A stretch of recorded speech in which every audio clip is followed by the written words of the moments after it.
శ్రీ గురుభ్యో నమః. హరి ఓం.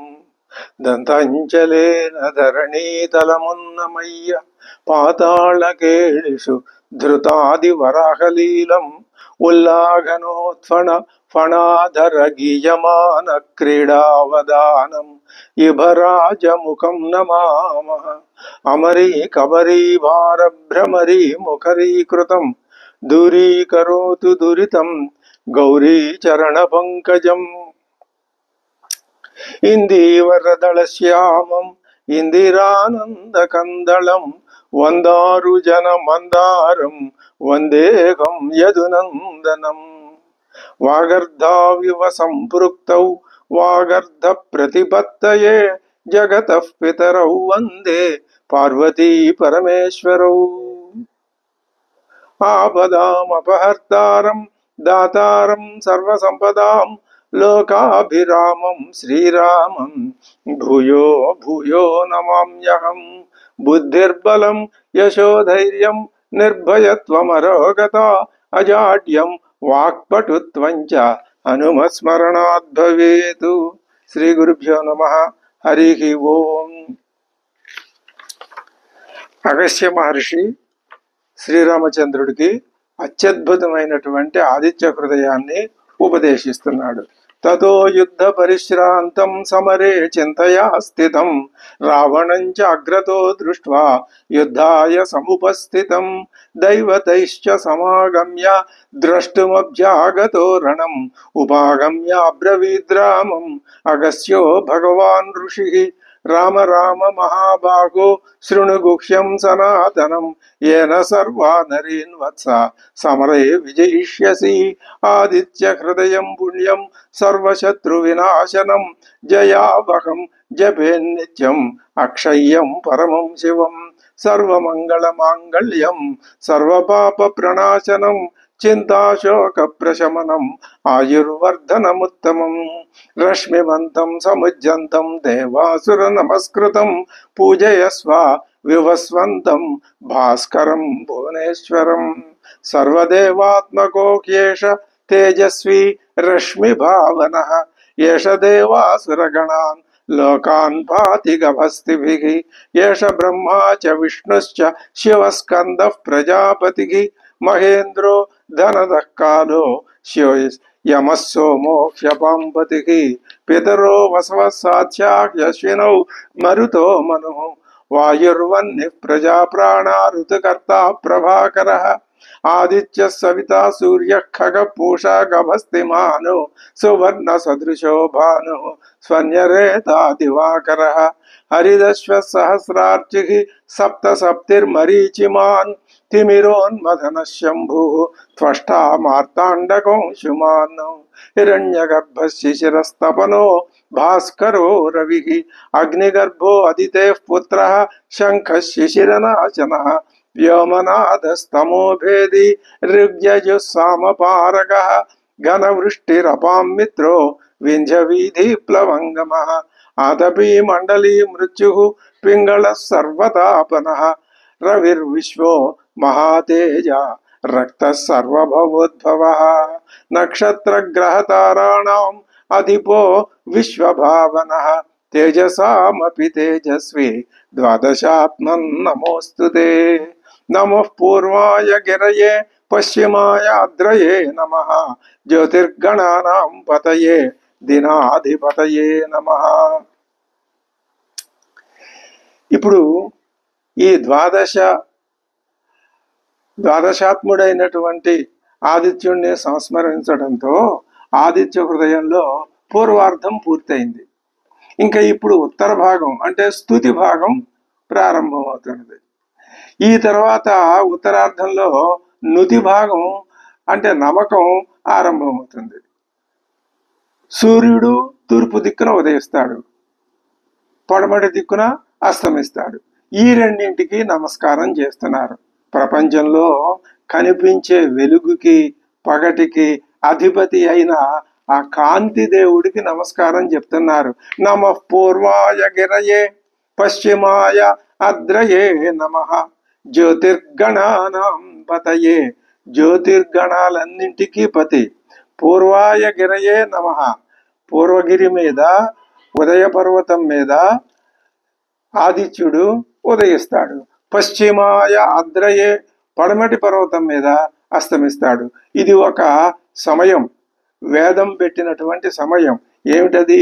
అక్కడ నిజంగా పర్వతం ఉందని, ఆయన పర్వతం మీద నుంచి ఇలా వస్తాడని కాదు. ఉదయించేది ఉదయ పర్వతం, అస్తమించేది అస్తమయ పర్వతం కింద ఒక భావన చెయ్యాలి.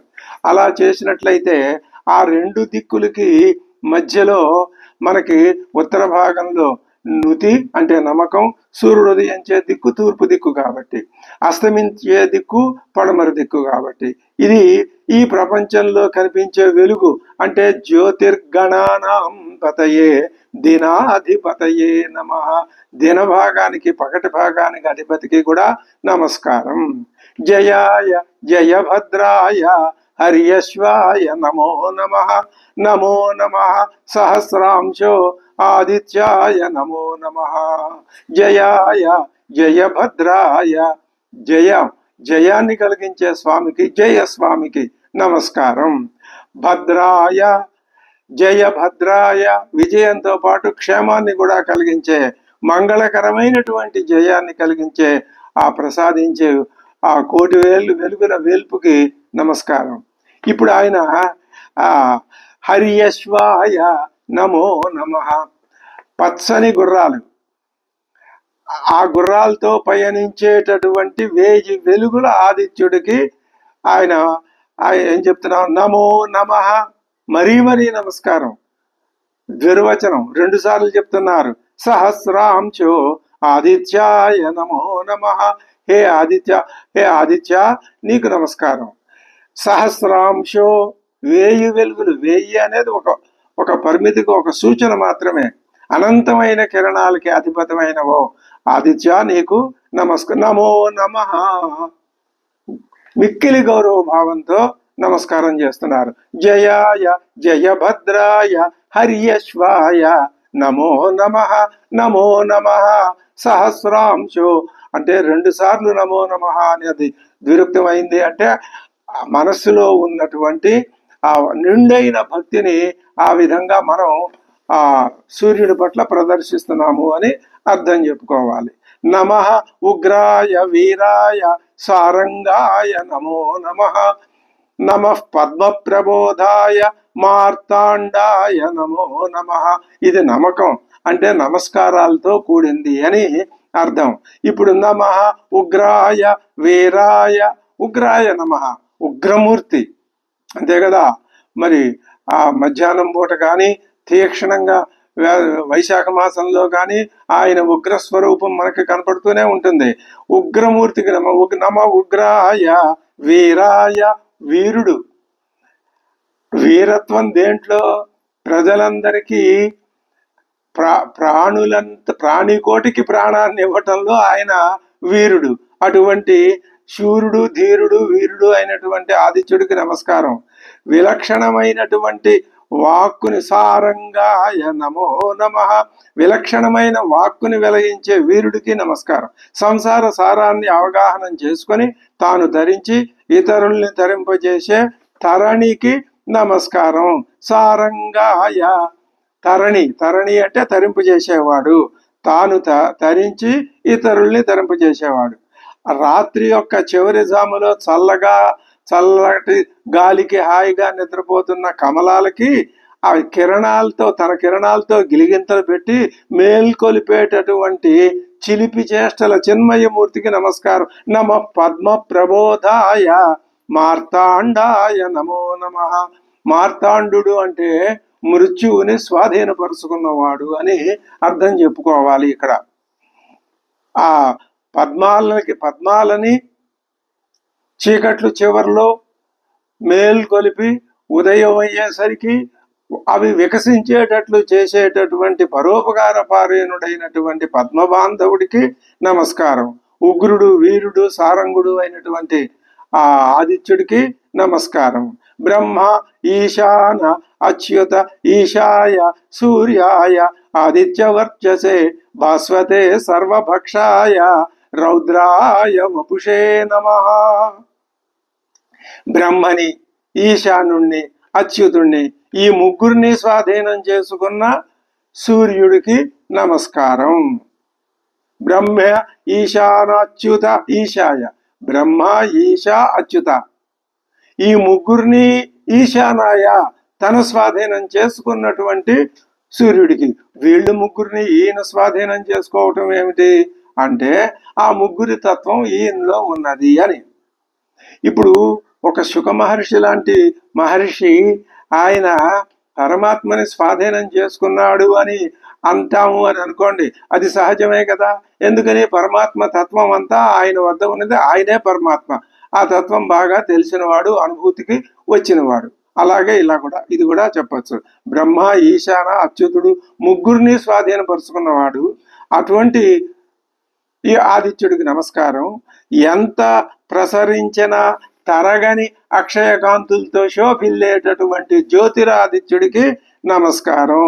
సో ఆదిత్య వర్చసే, అది ఆదిత్యం అంటే అర్థం. ఆదిత్య వర్చస్సు అంటే భక్ష్య అభక్ష్య అనే భేదం లేకుండా సర్వాన్ని హరించి సర్వాన్ని తప్పింపచేసే రుద్రమూర్తికి నమస్కారం. భాస్వతే సర్వభక్షాయ, అన్నింటినీ భక్షించేసేవాడు, ఏది ఉండదు, అన్నింటినీ సృష్టిస్తాడు, అన్నింటినీ భక్షిస్తాడు. అందుకే వేదం ఏం చెప్పింది? చంద్రుడు అన్నం, సూర్యుడు అత్త తినేవాడు అని చెప్పింది. అటువంటి రౌద్రాయ వపుషే నమః, రుద్ర రూపం కలిగినటువంటి ఆ ఆదిత్యుడికి నమస్కారం అని చెప్తున్నారు. తమోఘ్నాయ హిమఘ్నాయ శత్రుఘ్నాయ అమితాత్మనే కృతఘ్నఘ్నాయ దేవాయ జ్యోతిషాం పతయే నమః.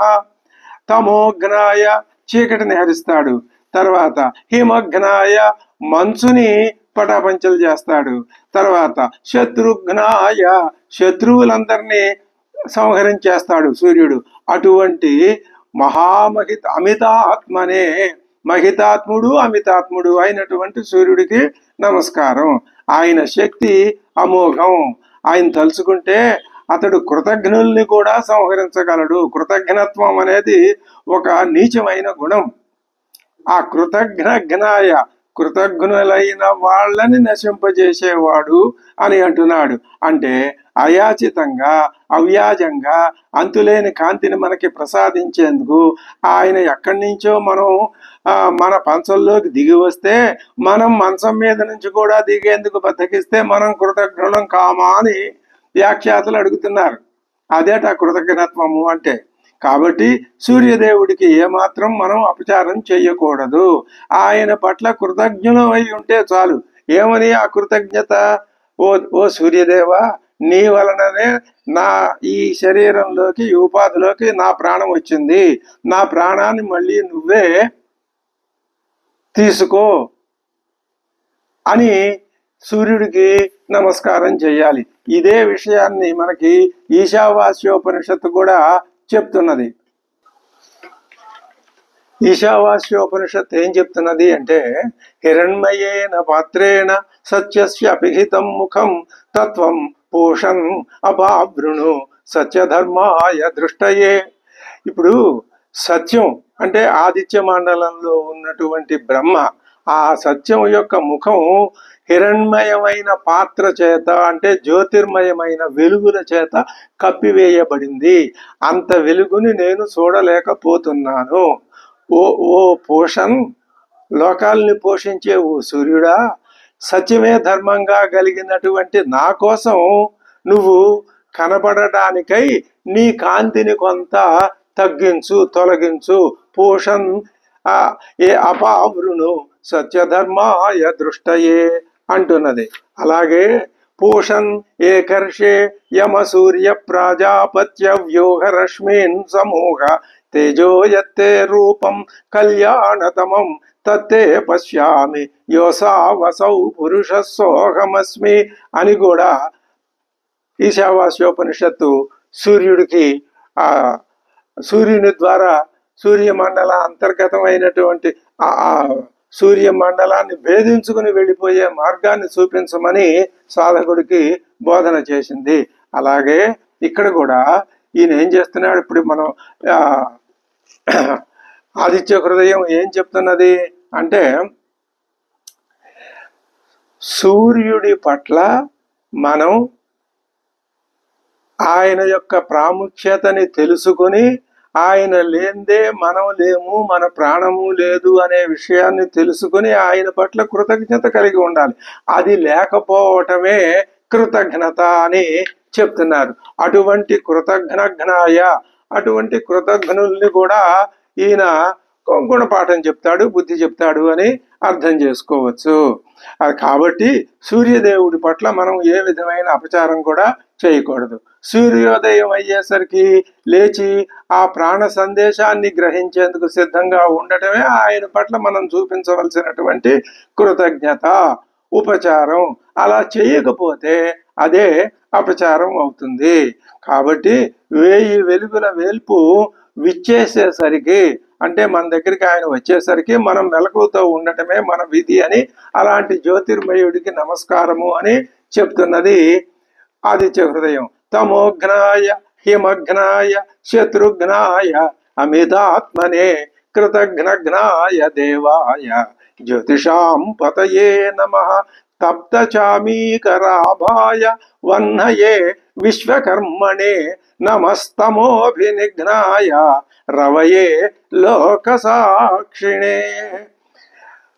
తప్త చామీకరాభాయ, కాచిన బంగారం, కరగబెట్టిన బంగారం ఎటువంటి వన్నెతో కళకళలాడుతూ ఉంటుందో అలాంటి వన్నె కలిగినటువంటి, అసలు నిజానికి బంగారంతో సూర్యుడికి పోలిక కాదు. ఈ బంగారాన్ని ఇచ్చింది కూడా సూర్యుడే, కానీ మనకు తెలిసింది బంగారం కాబట్టి ఆ విధంగా ఇక్కడ వాల్మీకి పోలిక చెప్తున్నాడు. అటువంటి అగ్నిదేవుడికి నమస్కారం.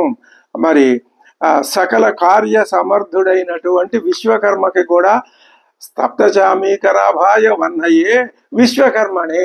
విశ్వకర్మ అంటే సకల ప్రాణుల సకల కార్య సమర్థుడు అయినటువంటి విశ్వకర్మకి నమస్కారం. బహిరంతర తిమిరాన్ని ఛేదించి కాంతిని ప్రసరింపచేసే లోకసాక్షికి నమస్కారం.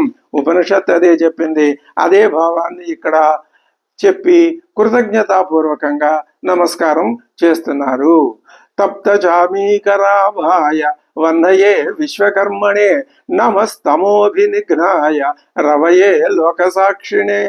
నాశయత్యేష వైభూతం తదేవ సృజతి ప్రభుః పాయత్యేష తపత్యేష వర్షత్యేష గభస్తిభిః.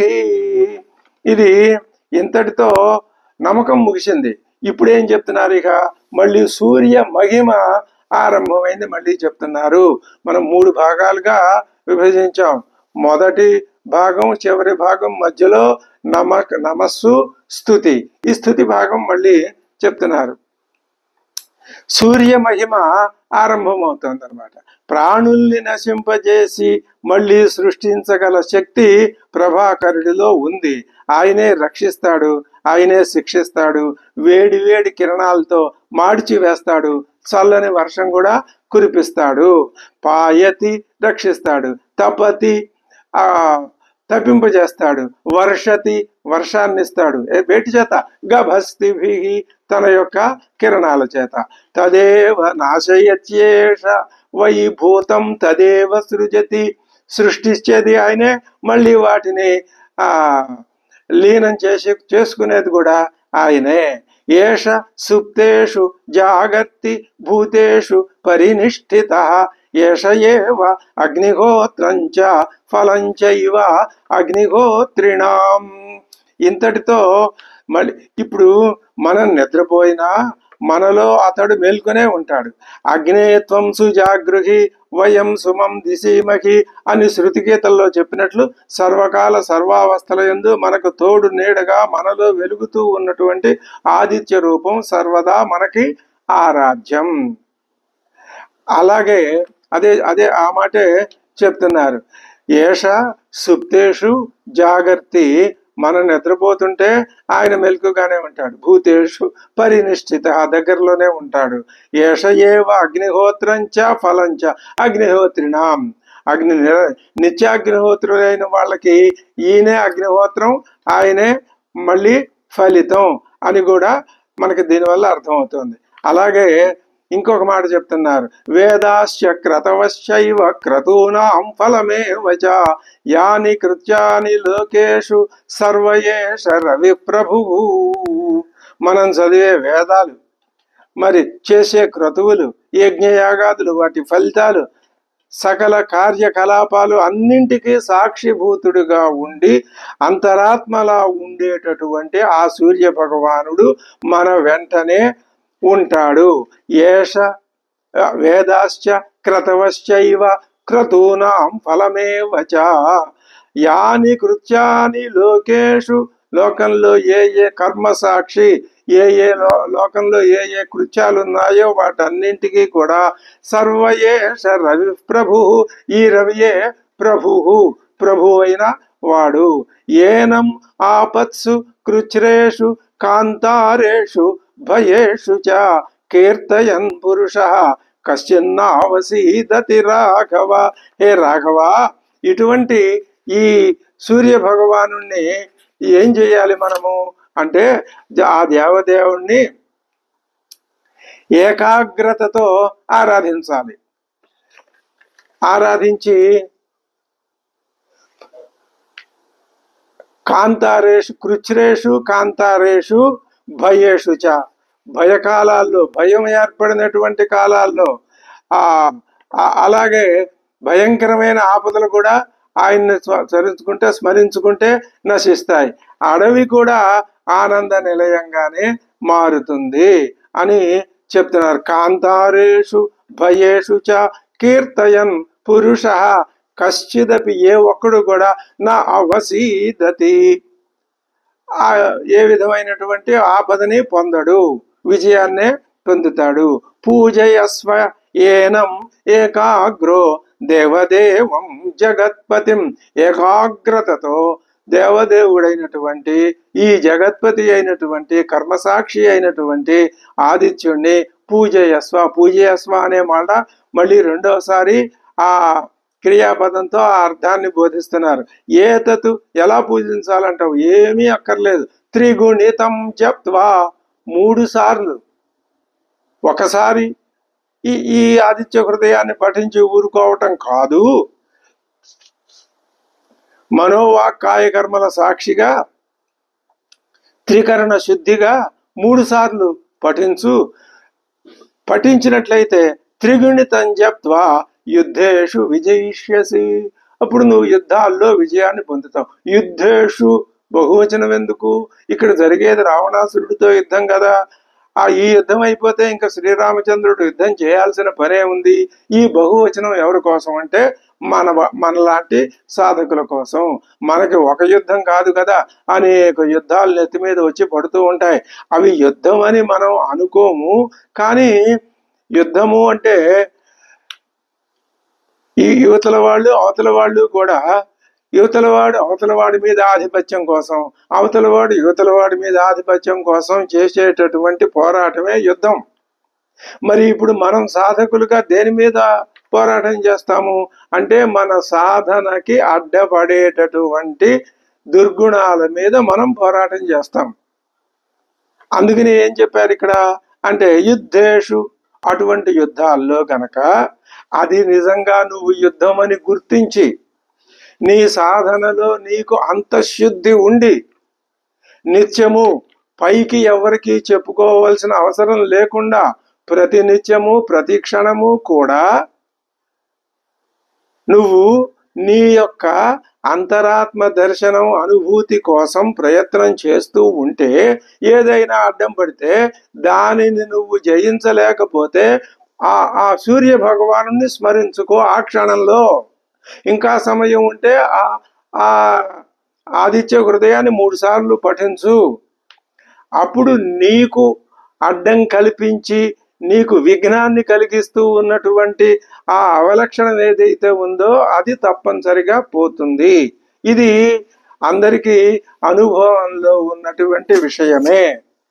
అందుకని అదే యుద్ధేషు ఏతత్రిగుణితం జప్త్వా యుద్ధేషు విజయిష్యసి అస్మిన్ క్షణే మహాభాగో రావణం త్వం వధిష్యసి. ఇది కావాలి సాధకులకి, అద్భుతమైనటువంటి ఉపదేశం ఇది. నువ్వు ఒక్క క్షణంలో నువ్వు రావణాసురుడిని జయించగలవు. రావణాసురుడి కంటే మించినటువంటి బల పరాక్రమాలు కలిగినటువంటి ఘోరాతి ఘోరమైన లక్షణాలు, అవి అంత ఘోరమైనవని మనకు తెలీదు, మనం అనుకోము. అదేదో గొప్ప, దాంట్లో విజయం సాధించి దానికి లొంగిపోతే అదేదో గొప్ప అనుకుంటాం మనం. ఎవరు? సాధకులైన వాళ్ళు. సాధకులు కాని వాళ్ళకి ఈ దృష్టి ఉండదు. రామాయణం ఎక్కువగా ఎవరికి ఉపయోగపడుతుంది? అందరికీ ఉపయోగపడుతుంది. కానీ ఎక్కువగా ఉపయోగించుకోగలిగిన శక్తియుక్తులు ఎవరికి ఉంటాయి, ఉండాలి అంటే సాధకులకి ఉంటాయి. వాళ్లే దానిని సమ్యక్ వివేకంతో అర్థం చేసుకుని నిత్యము ఆ రామాయణంలో మునిగి తేలుతూ ఉంటారు. అందులో కూడా ఈ ఆదిత్య హృదయం మరింత హృదయానికి దగ్గరవుతుంది. అప్పుడు ఆ ఆదిత్య స్వరూపమే మన మనస్సులో ప్రతిఫలిస్తుంది, మన హృదయంలో. అప్పుడు మన హృదయమే ఆదిత్య హృదయం అవుతుంది. ఇంకా అప్పుడు మనని బంధించేటటువంటి ఆ బంధనం ఏది ఉండదు. ఇది మాటలు చెప్పటం, చెప్పుకోవటం, వినటం తేలికే, కానీ అవసరం వచ్చినప్పుడు, అటువంటి క్లిష్ట పరిస్థితి వచ్చినప్పుడు ఆచరణలో పెట్టి చూసుకుంటేనే గాని అనుభవంలోకి రాదు. ఎంత ఆచరణలో పెట్టుకోవటానికి ప్రయత్నం చేసినా ముందు అనుకోవాలి కదా. అనుకోకుండా ఎవరు ఆచరణలో పెడతారు? కాబట్టి మనం ఏ దశలో ఉన్నాము అంటే ప్రాథమికంగా అనుకునే స్థితిలో ఉన్నాము. అనుకుని వదిలిపెడితే అప్రయోజకుడే. ప్రారంభింపరు నీచ మానవులు అనేటటువంటి తత్వంలోకి వెళ్ళిపోతాం. అదే చెప్తున్నాడు, అస్మిన్ క్షణే మహాభాగో రావణం త్వం వధిష్యసి. నువ్వు ఆ రావణాసురుణ్ణి వధించగలవు. సాధకులకు ఉపదేశం కూడా చెప్పారు దీంట్లోనే. ఏవముక్త్వా తతో గస్యో జగామచ యథాగతం. యథాగతం, ఎలా వచ్చాడో అలాగే వెళ్ళిపోయాడు ఆయన. అంటే ఇక్కడ మనకు ఒక అనుమానం వస్తుంది, ఆ రావణాసురుడు ఎదురుకుండానే ఉన్నాడు కదా, ఈ అగస్త్య మహర్షి వచ్చి ఈయనతో ఏం మాట్లాడుతుంటే ఆ రావణాసురుడు చూడలేదా, ఆయన గమనించలేదా? ఆ ప్రసక్తే ఎక్కడా లేదు రామాయణంలో. అసలు రావణాసురుడు తన గొడవలో తానున్నాడు. అంటే ఇదంతా శ్రీరామచంద్రుని యొక్క మానసికమైన ప్రక్రియ. అనుకున్న దోషం లేదు. అలా కాదు, నిజంగా అగస్త్య మహర్షి వచ్చాడు అనుకున్నా అంతకంటే దోషం ఉండదు. ఏది ఏమైనా జీవితంలో కొన్ని క్లిష్టమైన పరిస్థితులు ఎప్పుడు ఏ ధన సంపాదనలోనో మరొక దాంట్లోనో కోరికలు తీర్చుకోవటంలోనో కాదు, సాధనా మార్గంలో క్లిష్టమైన పరిస్థితులు ఎదురైనప్పుడు ఇది ఈ ఆదిత్య హృదయం మానవుడికి ఉపయోగపడుతుంది. ఇది ఈ మాట చాలా మంది పెద్దలు స్వానుభవంతో చెప్పిన విషయమే కాబట్టి మనం దీన్ని పూర్తిగా విశ్వసించవచ్చును. యథా ఆగతం, ఎలా వచ్చాడో అలాగా తతః అగస్త్య జగామ, ఆయన వెళ్ళిపోయాడు. అయితే అగస్త్యుడు వచ్చి రామచంద్రుడికి ఈ మాటలు చెప్పిన దాని వలన ఫలితం ఎలా, ఆయనలో ఎలా ప్రతిఫలించింది, మరి రాముడితో పాటు మనం కూడా విన్నాం కదా, మన పట్ల ఎలా ప్రవర్తించింది, అది మనం నిర్ణయించుకోవాల్సిందే. అదే చెప్తున్నారు, ఏతచ్చురుత్వ, రాముడి మీద ప్రతిఫలం ఎలా ఉంది, అది ఏతచ్చురుత్వ. ఈ ఆదిత్య హృదయం అనేటటువంటి ఆ ఉపదేశ స్తోత్రాన్ని విని మహాతేజాహ, ఎవరు? శ్రీరామచంద్రుడు నష్టశోక అభవత్ తదా. నష్టశోక అభవతు, ఆయన శోకం కాస్త పోయింది. అంతకు ముందు ఆయన పరిశ్రాంత మానసుడై ఉన్నాడు. కొంచెం అలసట కలిగింది, ముఖంలోనూ అలసట, ఆ ఆలోచనల్లోనూ అలసట, అటువంటి కొంత గ్లాని ఏర్పడింది. ఈ ఉపదేశం వినేసరికి ఆయన నష్టశోకో భవతు. ఈ శోకం ఎప్పటి నుంచి పట్టుకుంది చెప్పుకున్నాం మనం, సీతా వియోగం సంభవించినటువంటి క్షణం నుంచి. లక్ష్మణుడు అప్పుడప్పుడు ఓదారుస్తూనే ఉన్నాడు స్వామివారిని. లక్ష్మణుడికి ఈ ఇంత అగస్త్య మహర్షి చేసినంత ఉపదేశం చేసేంత స్థాయి లేదు. ఉండి ఉండవచ్చు, కానీ అలాంటిది ఎక్కడా మనకి ఆయా సందర్భాల్లో కనిపించలేదు. ఇంతకాలం నుంచి స్వామివారు మనస్సులో అమ్మవారి యొక్క వియోగాన్ని, ఆ దుఃఖాన్ని భరిస్తూనే ఉన్నాడు. రావణాసురుణ్ణి జయించటం శ్రీరామచంద్రుడికి అది ప్రధానం కాదు. ఈయన చిత్తవృత్తి నొగులు దేన్ని గురించి అంటే అమ్మవారి వియోగాన్ని గురించి. ఈ లోకంలో ఇద్దరే ఉన్నది, అమ్మవారు అయ్యవారు. మళ్ళీ మీరు ఇద్దరనే మాటలోకి వచ్చారే, అలా అయితే ఇద్దరు కాదు, ఒకరే. ఎవరా ఒకరు?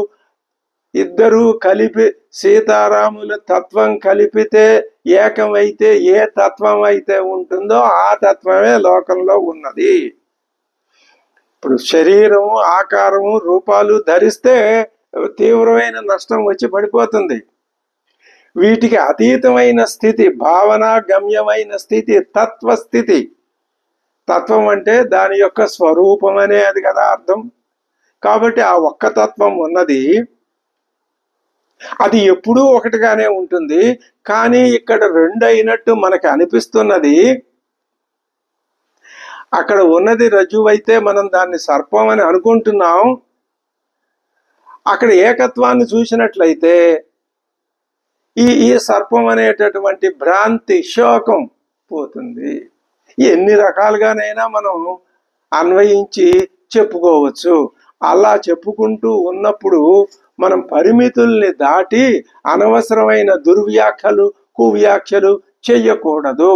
అందుకని జాగ్రత్తగా ఒళ్ళు దగ్గర పెట్టుకునే మనం ఆ రామాయణం అంతా అధ్యయనం చేస్తున్నాం తప్ప ఎక్కడా ఏ సందర్భంలోనూ అనవసరమైన అతిక్రమించి చేసినటువంటి మాటలు అలాంటివేమీ లేవు, ఉండవు కూడా. ఏతచ్చుత్వా మహాతేజ నష్టశోకో భవత్తదా ధారయామాస సుప్రీత రాఘవ ప్రయతాత్మవాన్. ఆత్మవాన్ జితక్రోధ. నారదుడు అడిగిన మాట అదే కదా. ఆత్మవాన్ అంటే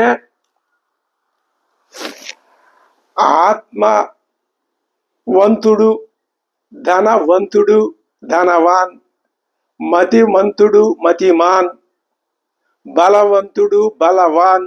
అలాగే ఆత్మవంతుడు, ఆత్మవాన్. ఆత్మ కలిగి ఉండటం ఏమిటి? అందరికీ ఉంది కదా ఆత్మ.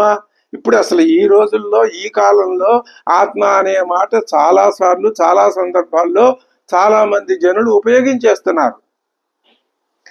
అది లోకానికి పరిమితమైనటువంటి అర్థం. దీనికి అతీతమైన అర్థం ఏది ఉందని చెప్తున్నాం?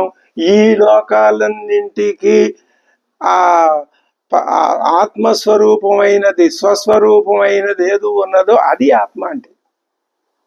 ఆత్మవాన్, ఆ తత్వము ఈయనే. ఆ కలవాడు అది కలిగి ఉండేది కాదు, అది అయిపోవటమే. కలిగి ఉంటే అది వేరు, నేను వేరు అనే భావన వస్తుంది. ఈ భావనని శంకర భగవత్పాదులు ఎక్కడా ఒప్పుకోరు. ఆయన కర్ర పట్టుకు నుంచుంటాడు ఎక్కడ, ఆ రెండు అనే భావనని ఆయన ఒప్పుకోడు. కాబట్టి ఆత్మవాన్ అంటే ఆత్మస్వరూపుడు. ఆత్మస్వరూపుడు. నీ ఆత్మ నీకు కనిపిస్తుందా? నీ ఆత్మ నీకు కనిపిస్తే పరమాత్మ నీకు కనిపిస్తాడు.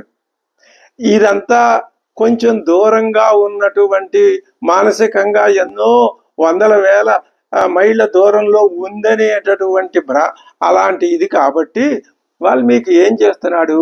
ఆత్మవాన్ అని ఒక శ్రీరాముడు అనేటటువంటి ఒక అవతారాన్ని అక్కడ పెట్టి చెప్పి ఆయనకి అన్వయించి చెప్తాడు. ఈ విధంగానైనా అర్థం చేసుకోండి అయ్యా బాబు అని. ఇంకా అంతకంటే వేరే మార్గం లేదు. ఆత్మతత్వాన్ని అర్థం చేసుకోవటానికి రామాయణాన్ని కంటే వేరే మార్గం లేదు.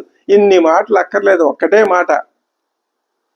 రామాయణం కంటే వేరేది లేదు. అయితే ఆ రామాయణం కూడా వాల్మీకి ఏ మాటలు చెప్తున్నాడో ఆ మాటల అర్థం ఏమిటో, అర్థమే కాదు విశేషార్థం, ధ్వని కూడా ఏమిటో తెలుసుకుంటూ అదృష్టవశాత్తు మనం అలా ముందుకెడితే మనకి 100లో 100కి 100 తెలియకపోయినా ఎంతో కొంతైనా తెలుస్తుంది.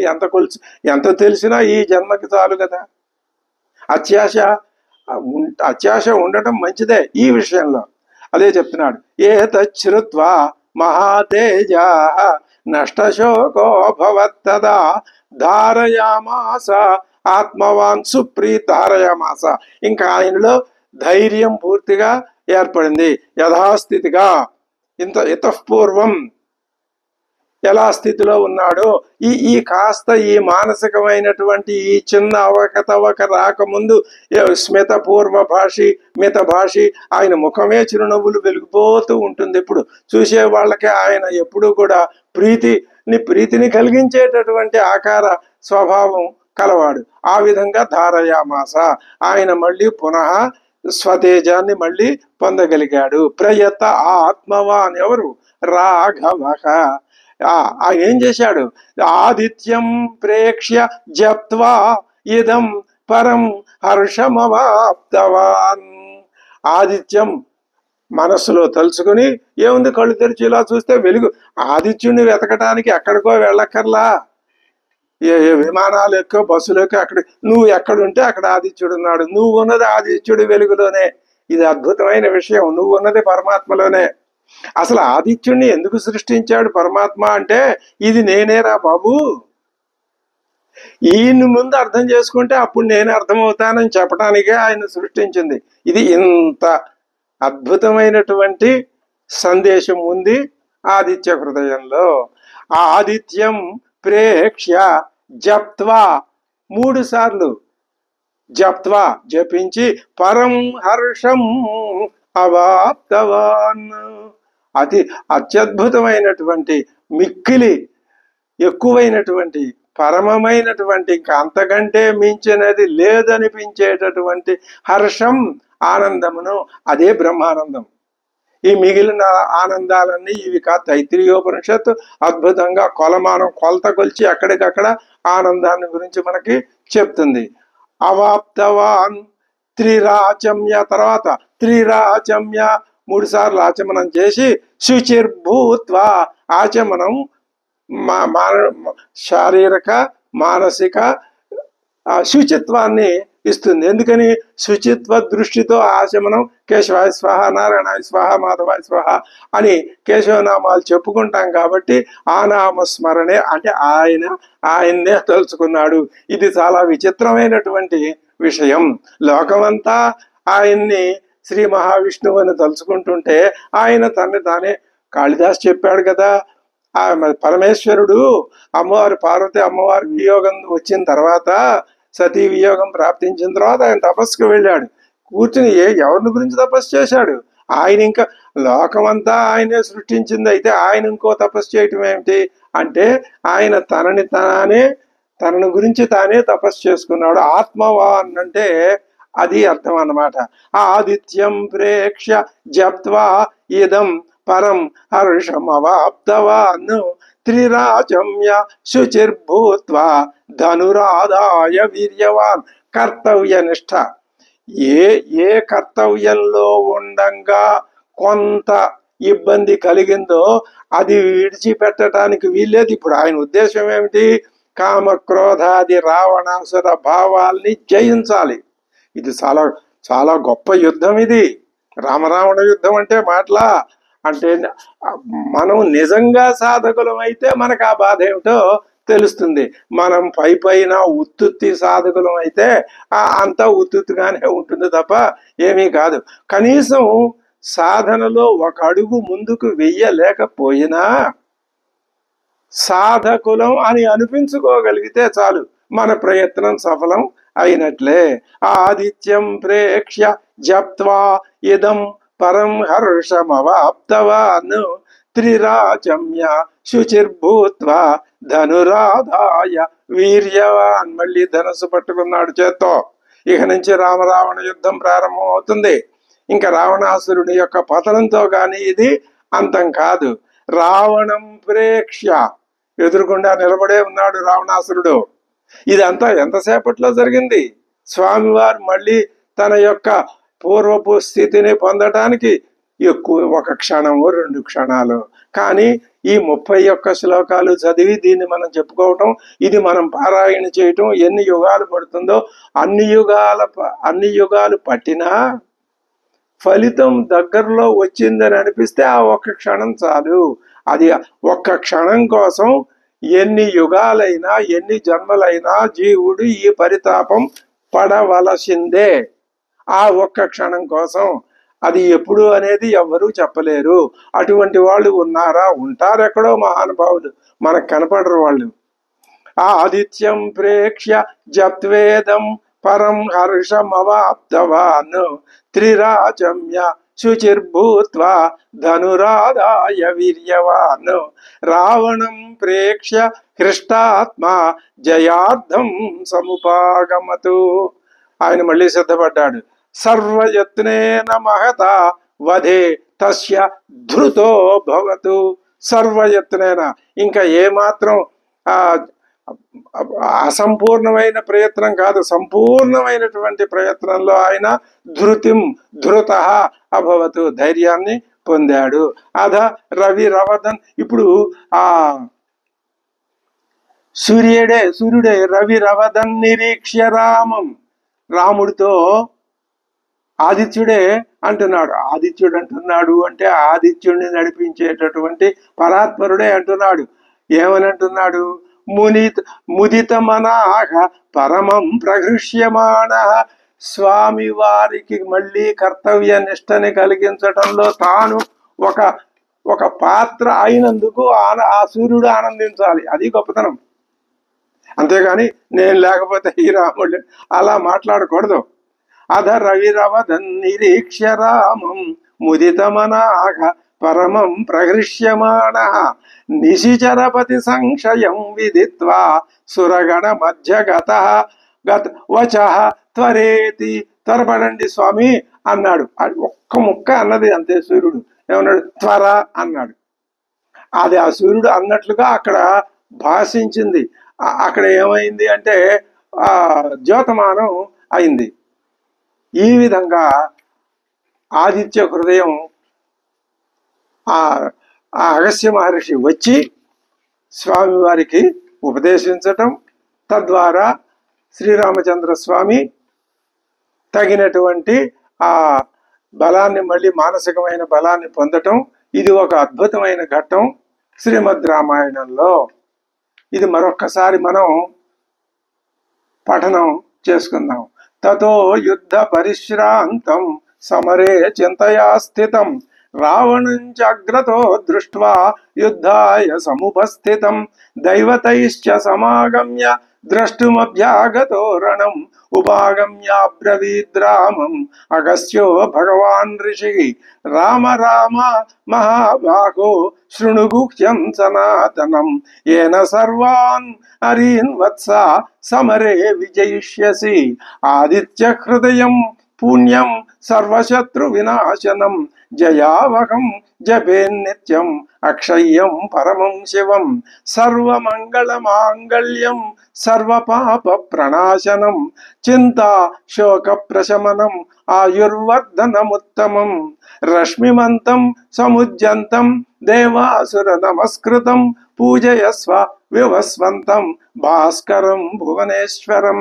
సర్వదేవాత్మకో హ్యేష తేజస్వీ రశ్మి భావన ఏష దేవాసురగణాన్ లోకాన్ పాతి గభస్తిభిః ఏష బ్రహ్మా చ విష్ణుశ్చ శివః స్కందః ప్రజాపతిః మహేంద్రో ధనదః కాలో యమః సోమో హ్యపాంపతిః పితరో వసవః సాధ్యాః హ్యశ్వినౌ మరుతో మనుః వాయుర్వన్నిః ప్రజా ప్రాణాః ఋతుకర్తా ప్రభాకరః ఆదిత్యః సవితా సూర్యః ఖగః పూషా గభస్తిమానో సువర్ణ సదృశో భానుః స్వన్యరేతా దివాకరః హరిదశ్వః సహస్రార్చిః సప్త సప్తిర్మరీచిమానో తిమిరోన్మథన శంభుః త్వష్టా మార్తాండకోంశుమానో హిరణ్యగర్భः శిశిరః తపనో భాస్కరో రవిః అగ్నిగర్భో అదితేః పుత్రః శంఖः శిశిరనాశనः